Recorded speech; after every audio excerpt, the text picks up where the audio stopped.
Hello all my dear friends, this is Gurukul Studies channel and this is the lecture number 6 of partial differentiation. In this lecture we are going to discuss one numerical which is, you can see on the screen, theta is equal to t raised to n into e raised to minus r square by 4t. So let's get started. So here you can see the given question is, if theta is equal to t raised to n e raised to minus r square by 4t, then find the value of n which will make this relation, right? 1 by r square curl by curl r into r square into curl theta by curl r is equal to curl theta by curl t. This ये relation मतलब proof हो जाए तो इस function के अगर proof हो जाए तो हमें n की वैल्यू फाइंड करनी है कि n की वैल्यू, इस फंक्शन में n की वैल्यू क्या होगी, राइट? सो इस फंक्शन को हमें सारी वैल्यूज़ फाइंड करनी है और जब वैल्यूज़ फाइंड कर लेंगे फंक्शन से तो जब दोनों को इक्वल पुट करेंगे तो हमें n की वैल्यू वहाँ से मिल जाएगी. तो चलो स्टार्ट करते हैं इस क्वेश्चन को. So our given function is theta.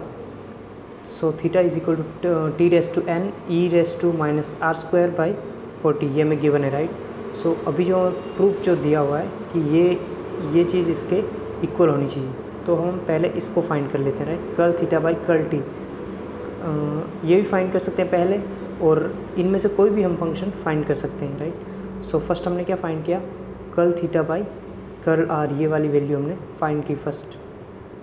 तो इसको हमने फाइंड करते हैं curl theta by curl R. That means जो हमारा थीटा फंक्शन है उसको आर के रिस्पेक्ट में डिफ्रेंशिएट करना है या डिफ्रेंशिएशन करना है, राइट?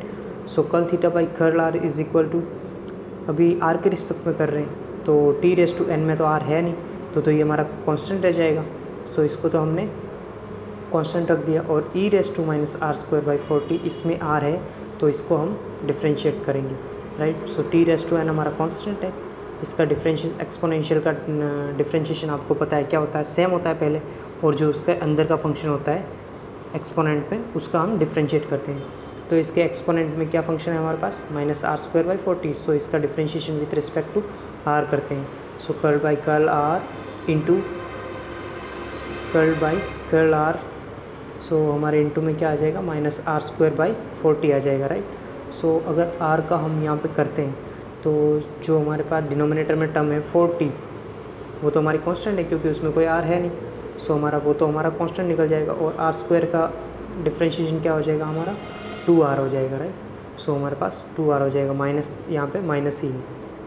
तो हमारा curl theta by curl R की जो हमारे पास वैल्यू निकली है वो आ गई हमारे पास t raise to n exponential e raise to minus are square by 40 into इसका डिफ्रेंशिएशन हमारे पास हो गया माइनस 2r बाई 40.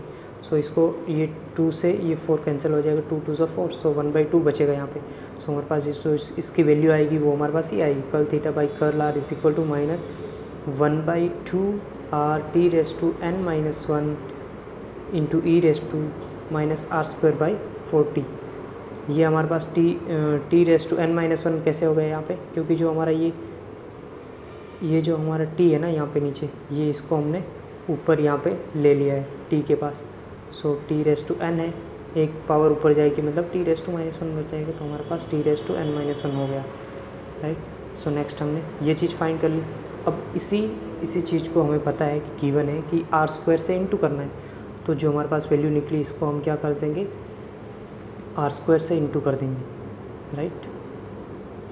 सो अभी हमने यहाँ पे क्या किया, जो हमारे पास इसकी वैल्यू तो हमारे पास क्या थी, ये थी जो हमने फाइंड की. सो इसको आर स्क्वायर से इंटू कर देंगे, तो हमारे वहाँ पर 1/2 आर सिंगल आर था, आर स्क्वायर से इंटू करेंगे, दैट मीन्स सिंगल आर था एन आर स्क्वायर से हम इंटू कर देना, फिर क्या बन जाएगा आर क्यूब. सो इसलिए हमारे यहाँ पे क्या आ गया, आर क्यूब आ गया ये यहाँ पे. तो ये हमारा यहाँ तक सॉल्व हो गया. उसके बाद में क्या गिवन था कि जो हमारा ये फंक्शन और यहाँ तक हो गया उसको हमें डिफ्रेंशिएट करना है with respect to R differentiate करना है. सो अगर विथ रिस्पेक्ट टू आर इसको डिफ्रेंशिएट करते हैं इस फंक्शन को, तो हमारे पास क्या आएगा देखते हैं, चलिए. So curl by curl r into जो ये वाली वैल्यू हमारे पास ये है तो ये पुट कर देते हैं, -1/2 r³ t⁻n−1 e⁻⁻r²/40 किसके रिस्पेक्ट में करना है, r के रिस्पेक्ट में। सो r के अलावा जो भी टर्म है वो हमारी कांस्टेंट कंसिडर हो गई, तो उसको हम बाहर निकाल देंगे। तो इसमें कांस्टेंट क्या क्या दिख रहा है हमें, -1/2 कांस्टेंट है, t⁻n−1 कांस्टेंट है क्योंकि इसमें r नहीं है, तो हमारे पास -1/2 t⁻n−1 हमने कांस्टेंट बाहर निकाल दिया। सो हमारे पास जो अभी टर्म बचेगी कौन सी, r³ एंड e⁻⁻r²/40 ये टर्म बचेगी। तो एक को हम u कंसिडर करेंगे, एक को हम v कंसिडर करेंगे। यहाँ पे भी प्रोडक्ट फार्मूला यूज़ होगा जो कि डिफरेंशिएशन में हम यूज़ करते हैं। सो पहले हम इसका डिफरेंशिएट करते हैं r³ का। तो r³ का डिफरेंशिएशन क्या हो जाएगा, 3r², और इसको हम एज इट इज़ रखते हैं, e⁻⁻r²/40 इसको एज इट इज़ रख दिया, प्लस अब हमने r³ को ऐसे ही कांस्टेंट रखा और इसका डिफरेंशिएशन किया, v जो टर्म हमने कंसिडर किया। सो एक्सपोनेंशियल का तो पहले सेम ही आता, सेम आ गया। इसके जो एक्सपोनेंट में फंक्शन है उसका हम डिफरेंशिएट करेंगे किसके रिस्पेक्ट में, r के रिस्पेक्ट में करेंगे। सो r के रिस्पेक्ट में हमारा डिफरेंशिएशन इसका हो जाएगा कर्ल/r इंटू -r²/40। सो इसका हमारा डिफरेंशिएशन क्या हो जाएगा देख लेते हैं। सो हमारे पास ये तो हमारी एज इट इज़ टर्म लिख जाएंगे, ये भी 3r², ये भी ऐसे ही लिख दिया हमने, ये वाला माइनस में यहाँ पे आगे ले लेता हूँ, तो यहाँ पे माइनस आ गया मेरा, r³ e⁻⁻r²/40 और r² का डिफरेंशिएशन क्या हो जाएगा, 2r हो जाएगा, और 40 में कोई चेंज नहीं आएगा क्योंकि उसमें r नहीं है, तो वो कांस्टेंट हमारा वैसे ही रह जाएगा। r² का डिफरेंशिएशन आ जाएगा 2r, तो हमारे पास ये बन गई टर्म। इसके बाद में हम इसको कुछ कॉमन टर्म से वो बाहर निकाल देते हैं इसमें से। सो यहाँ पे आप देख सकते हैं कि देखो एक्सपोनेंशियल ये वाली टर्म कॉमन है, और क्या इसमें कॉमन है, r² कॉमन निकाल सकते हैं क्योंकि यहाँ पे r³ है तो r² निकल जाएगा। तो r² और एक्सपोनेंशियल वाली ये टर्म हम निकाल सकते हैं कॉमन, तो हमने यहाँ पे ये चीज़ कॉमन निकाली। तो यहाँ पे क्या बच गया, ओनली 3, तो 3 यहाँ पे बच गया, और यहाँ पे क्या बच गया, माइनस, ये वाला माइनस, और यहाँ पे एक r बचा एंड ये वाली टर्म। सो एक यहाँ पे r और एक r ये, सो r²/2t यहाँ पे ये बच गया, और इस 2 को हमने 4 से कैंसिल किया तो 2 बच गया। सो r²/2t हमारे पास ये टर्म बच गई। सो अगर ये वाला जो माइनस हमारे पास है, अगर इसको अंदर इंटू करते हैं, हम अंदर मल्टीप्लाई कर दें, तो हमारे पास जो आंसर आएगा वो आएगा 1/2 t⁻n−1 e⁻⁻r²/40, राइट। और इसके साथ में आगे हमने क्या किया, इस जो हमारी टर्म थी क्वेश्चन में गिवन था कि इस टर्म को हमने 1/r² से डिवाइड करना है, तो 1/r² से डिवाइड भी कर दिया। तो 1/r² से डिवाइड किया तो ये हमारा r² कैंसिल हो गया r² से। सो हमारे पास ये टर्म बची, एंड इसको माइनस को हमने मल्टीप्लाई अंदर कर दिया, तो ये हमारा इधर माइनस आ गया और इधर प्लस बन गया, तो इसको आगे लिख दिया एंड 3 वाले को पीछे लग दिया, राइट। ये टर्म आ गई हमारे पास। अभी हमें क्या, ये हमारी जो एक साइड की जो लेफ़्ट हैंड साइड हमारी साइड थी वो हमने फाइंड कर ली, लेफ़्ट हैंड साइड, ये हमारी LHS जो गिवन थी वो हमने फाइंड कर ली। जो हमारी अब राइट हैंड साइड जो गिवन था वो था कि curl curl t, curl theta curl t, right. So theta हमें गिवन है, थीटा फंक्शन गिवन है, उसको हमने t के रिस्पेक्ट में डिफ्रेंशिएशन करना है। सो t के रिस्पेक्ट में उसको डिफ्रेंशिएट कर लेते हैं।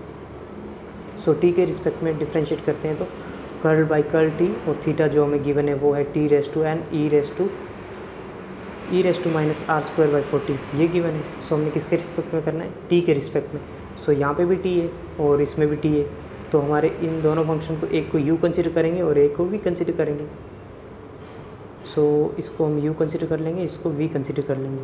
सो पहले हम क्या करेंगे, इस u फंक्शन को कांस्टेंट रखेंगे, u फंक्शन को कांस्टेंट रख दिया और इसका हमने डिफरेंशिएट किया, हमारा जो v फंक्शन हमने कंसिडर किया, तो एक्सपोनेंशियल का पहले तो सेम आएगा हमारे पास, एंड सेकेंड टर्म में हमारे पास जो एक्सपोनेंट में ऊपर रहेगा उसका हम डिफरेंशिएट कर देंगे किसके रिस्पेक्ट में,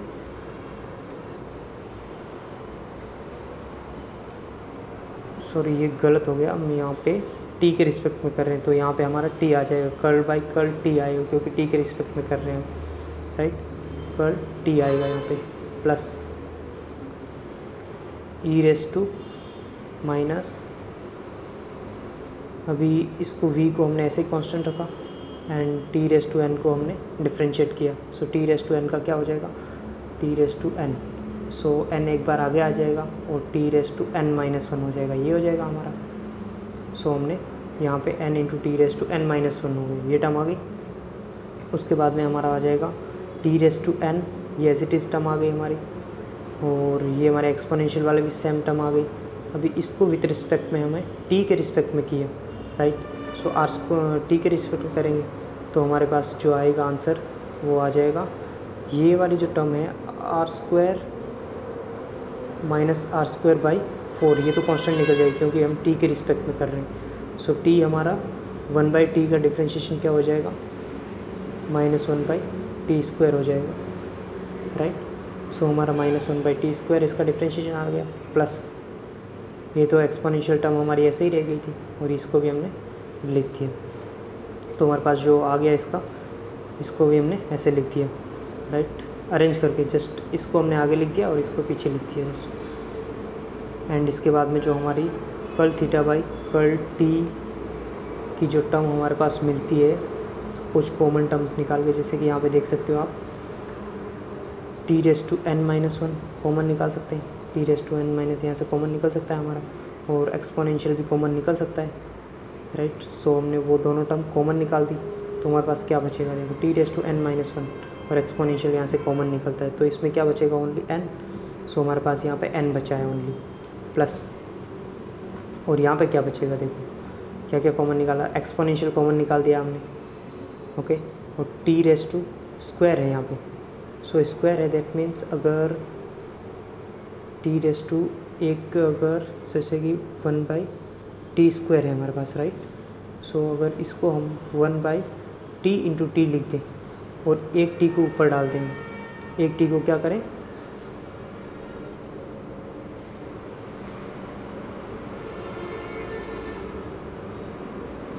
ऊपर रिमूव कर दें, तो हमारे पास जो आंसर बच जाएगा वो हमारा आ जाएगा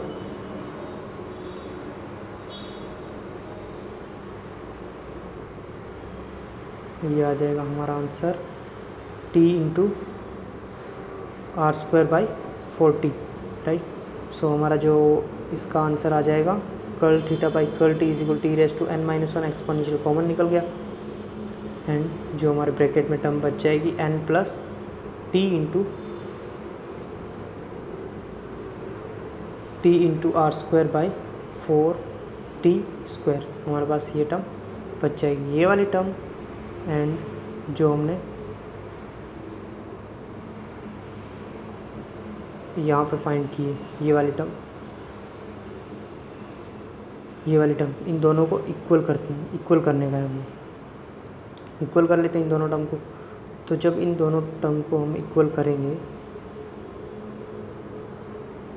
अगर इन दोनों टर्म को हम इक्वल करते हैं, जैसे कि हमारे पास जो गिवन था कि ये क्वेश्चन में गिवन था, तो हमने इन दोनों को इक्वल कर दिया। तो इक्वल जब दोनों की वैल्यू पुट करेंगे, यहाँ पे एक की इसकी वैल्यू पुट कर दी हमने जो हमने फाइंड की, एंड इसकी वैल्यू हमने पुट कर दी। अभी कैंसिल आउट हो सकता है, T raise to N minus one cancel, T raise to N minus one, exponential term cancel, exponential term cancel, right. और क्या कैंसिल हो जाएगा हमारे पास,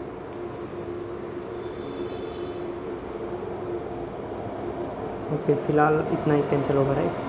सो आगे हम इसको देख लेते हैं कि हमने ये कैंसिल हो गया था, ये कैंसिल हो गया था, राइट, ये बच गया था हमारा। सो हमने 1/2 को इससे इंटू किया, सो आर स्क्वायर 40 माइनस 3/2, ये आ गया, ये वाली टर्म आ गई, और इसमें n plus R square by 40, so R square by 40 फिर से कैंसिल आउट हो जाएगा, इधर जाएगा माइनस हो जाएगा तो वो कैंसिल हो जाएगा। सो n की वैल्यू हमारे पास जो बच जाएगी वो बच जाएगी -3/2। सो n की जो वैल्यू फाइंड करनी थी वो आ गई हमारी 3/2। ऐसे हम इस क्वेश्चन को सॉल्व कर सकते हैं। अगर इस क्वेश्चन में आप कुछ भी ना समझ में आया हो, आप कमेंट के थ्रू बता सकते हैं कि ये मुझे चीज़ समझ में नहीं आई, और मैं आपको हेल्प करूँगा हर एक चीज़ में, राइट। तो thank you so much. If you I hope you like this video, and don't forget to like and subscribe my channel. Thank you so much.